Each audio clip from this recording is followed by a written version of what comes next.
अस्सलामुअलैकुम नाज़रीन, JN news HD के साथ मैं हूं नाइला भट्टी। नजर डालते हैं आज की अहम खबरों पर।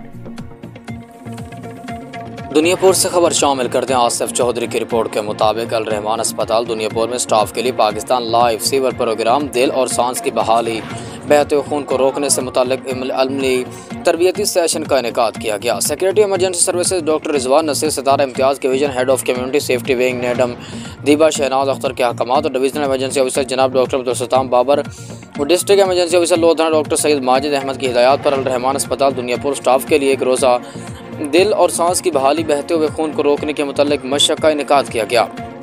ट्रेनिंग का मकसद तमाम शुरकाओं को इमरजेंसी हैंडलिंग के मुताल्लिक आगाही देना था ताकि दौरान इमरजेंसी रेस्क्यू 1122 के पहुंचने तक वहां पर मौजूद लोकल कम्युनिटी जाए हादसा पर मौजूद जख्मियों को फौरी मदद कर सकें और कीमती इंसानी जानों को बर वक़्त बचाकर महफूज मुआशरे का क़याम अमल में लाया जा सके। Chief executive doctor Mohammad Akram Chaudhary ने स्टाफ के लिए निकात पसीर इस तरबियती प्रोग्राम को महफूज मुआशरे के क़याम के लिए रीढ़ की हड्डी करार दिया और रेस्क्यू 1122 की इस काविश को खूब सराहा।